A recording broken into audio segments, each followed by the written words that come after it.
ఆ ఓట్లు ఎవరికి? తెలంగాణలో పోటీ చేయని టీడీపీ జనసేన, ఏపీలో పొత్తు సరే, ఇక్కడ పరిస్థితి ఏంటి? అక్కడ బీజేపీతో పొత్తు, ఇక్కడ ప్రశ్నార్థకం. క్యాడర్లోనూ అయోమయం. కొన్ని నియోజకవర్గాల్లో టీడీపీకి బలంగా పట్టు. గత ఎన్నికల్లో ప్రభావం చూపని జనసేన, టీడీపీ జనసేన ఓట్లు బీజేపీ వైపా కాంగ్రెస్ వైపా? సెట్టర్లు మరోసారి బీఆర్ఎస్కి హ్యాండ్ ఇచ్చినట్టేనా అంటే ఒక వార్త వస్తాను. ఇక్కడ దీని గురించి కొంత అనాలిసిస్ చేస్తే అక్కడ బీజేపీ టీడీపీ జనసేన కూటమి ఏదైతే ఉందో ఇక్కడ భారతీయ జనతా పార్టీకి చాలా ప్లస్ అయ్యే అవకాశాలు ఉన్నాయి. ముఖ్యంగా చేవేళ్లలో, అదేవిధంగా మల్కాజ్గిరిలో, ఈ రెండు మెదక్లో, ఈ 3 అసెంబ్లీ స్థానాలపైన ఖచ్చితంగా బీజేపీకి కొంత ఆంధ్ర ఓటర్లు షిఫ్ట్ అయ్యే అవకాశం ఉంటుంది. పర్టికులర్గా చూసుకుంటే ఇప్పుడు మీరు అన్నట్టుగా మేడ్చల్ అనేటువంటిది మల్కాజ్గిరి ఏదైతే మనం చూస్తున్నామో, ఈ కుత్బుల్లాపూరు, కూకట్పల్లి ఈ ఏరియాలు, అట్లే ఇంకొక స్థానం కూడా మనం మాట్లాడుకోవాలి. పాత ఖమ్మం జిల్లా పూర్తి స్థాయిలో గమనించుకుంటే అక్కడ కూడా టీడీపీ క్యాడర్ చాలా అగ్రెసివ్ గా ఉంటారు. సో కాకపోతే ఇక్కడ ఇంకొక క్వశ్చన్ మార్క్ ఏంటంటే, మీరు గమనించండి, గత కొన్నేళ్లుగా జరిగినటువంటి ఎలక్షన్స్ అన్నింటిలో కూడా తెలంగాణ ఎలక్షన్స్ జరిగిన తర్వాత ఆంధ్ర ఎలక్షన్స్ జరుగుతాయి.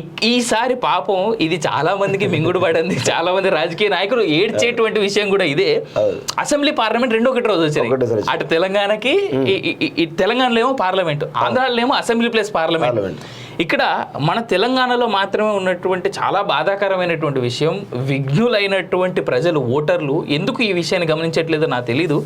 2 ఓటు కార్డులు ఉన్నటువంటి వాళ్ళు చాలా మంది ఉన్నారు మన తెలంగాణ వాళ్ళు ప్రస్తుతాన్ని, అంటే మన సెటిలర్లో చాలా మంది. అయితే ఇక్కడ ఈ ఏరియాలో ఉండేటువంటి వాళ్ళు అసలు ఫస్ట్ వీళ్ళు ఎవరికి ఓటేయాలనేటువంటి క్వశ్చన్ మార్క్ లో వీళ్ళు ఉంటారు అనేది. సో ఏపీకి పోతేనేమో అక్కడ అసెంబ్లీకి, పార్లమెంట్కి ఓట్లు పడితే ఈడ నిలబడుతున్నటువంటి పార్లమెంట్ మెంబర్లకి ఓటు శాతం తగ్గుతుంది. లేదు, ఈడ పార్లమెంట్ కోసం నిలబడితే ఆడ అసెంబ్లీ.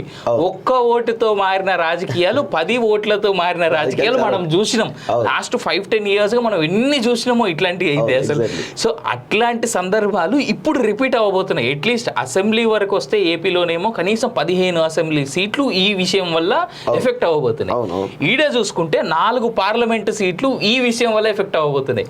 బట్ దీనికి ప్రజల నుంచి ఏ రకమైనటువంటి లెక్కలు వస్తాయనేది చూడాలి. బట్ తెలంగాణలో మొన్న కిషన్ రెడ్డి చెప్పినటువంటి మాట ఏంటంటే, బీజేపీ ఒంటరిగానే తెలంగాణలో పోతుంది అనేటువంటి మాట ఆయన అన్నాడు. కాకపోతే ఈ ఎఫెక్ట్ ఉంటుంది, ఖచ్చితంగా ఉంటుంది. సో వీళ్ళు అక్కడ కలిసిరు కాబట్టి ఈ విషయంలో మాత్రం ఆంధ్ర ఓటర్స్ని కొంత మెచ్చుకోవచ్చు. ఏంటంటే వీళ్ళకి చాలా కల్ట్ ఫాలోయింగ్ ఉంటుంది. వీళ్ళ ఫాలోవర్స్ ఎవరికి వేయమంటే వాళ్ళకి ఓటేస్తారు, అందులో మాత్రం డౌట్ లేదు. అట్లా సో మేబీ ఈ ఇంపాక్ట్ అక్కడ కూటమి, ఇక్కడ బీజేపీ ప్లస్ అవకాశం ఉంది. ఎందుకంటే బీఆర్ఎస్ కోట్లేదు, ఎట్లా బీఆర్ఎస్ అధికారం లేదు కాబట్టి ఈ అర్బన్ ఓటింగ్ అంతా కూడా ఎట్లుంటే అధికారం వైపు చూస్తారు. జనరల్ అధికారం ఎక్కడ ఉంటే వాళ్ళకి ఓట్లు వేస్తారు జనరల్ గా. సో బీఆర్ఎస్ కేసీ పరిస్థితి, గతంలో బీఆర్ఎస్ కేసీ, బీఆర్ఎస్ కేసీ పరిస్థితి లేదు. వాళ్ళు వేస్తే కాంగ్రెస్ కానీ వేయాలి, బీజేపీ ఈ రెండింటికి వేయాలి. దీనిలో సింహభాగం ఒకవేళ చంద్రబాబు నాయుడుది, పవన్ కళ్యాణ్ సంబంధించిన ఫాలోయింగ్ చూసినట్లయితే ఆ ఓటు బ్యాంక్ కొంత బీజేపీకి ప్లస్ అయ్యే అవకాశం ఉంటుంది తప్ప కాంగ్రెస్కి వేసే అవకాశం లేదు. అండ్ ఇక్కడ ఇంకోటి ఏంటంటే, పాపం బీఆర్ఎస్ ఓటర్ల పరిస్థితి ఖచ్చితంగా మనం మాట్లాడుకోవాలి. బీఆర్ఎస్ ఓటర్లకి నిజంగా చాలా గడ్డు కాలమే. ఎందుకంటే వాళ్ళు మా ఓడు వస్తున్నాడు అనుకునే లోపు క్యాండిడేట్ పేరు మార్చిపోతున్నది. ఆ మల్కాజ్గిరిలో జరిగిన 3 సంఘటనలు మనం చూడొచ్చు. నిన్నటి దాకా షమీపూర్ రాజు పేరు వినవాడు, దాని తర్వాత ఇమీడియట్ గా పేరు మారి ఇంకో క్యాండిడేట్.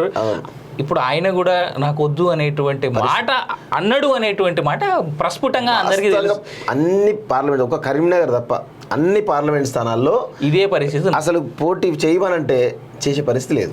అన్నిటికంటే హైలైట్ ఇప్పుడు సికింద్రాబాద్ సెగ్మెంట్కి వచ్చినా కానీ మనం నిన్నటిదాకా పాపం ఆయనను మంత్రి నుంచి తీసేసి తీసుకొని డిప్యూటీ స్పీకర్ చేసారు. ఇప్పుడు ఆయన పేరు మళ్ళీ బయటికి తీసుకొస్తున్నారు కావాలని. ఏం చేయడు మా పజ్జన్న, ఎవరిని ఏమన్నాడు మా పజ్జన్న, ఎవడేమన్నా ఓకే అంటాడు మా పజ్జన్న అని చెప్పేసి కావచ్చు, నాకు తెలియదు. కానీ ఎందుకంటే పద్మారావు గారిని దగ్గరగా చూసిన వాళ్ళందరికీ తెలుసు పద్మారావు ఎంత మంచోడు. ఎవరిని ఏమన్నాడు భయ్, ఏమన్నా చేసి పెడతాడు. మా పజ్జన్న తీసుకో పజ్జన్న, పోదాం పా, ఎవరు లేడా నేను వస్తున్నా పా అంటాడు ఆయన. మంత్రిగా ఉన్నటువంటి వ్యక్తిని ప్రజలకి చాలా దగ్గరగా నిలుచున్న లీడర్ హరీష్ రావు అనే పేరు వినబడుతుంది ముందు.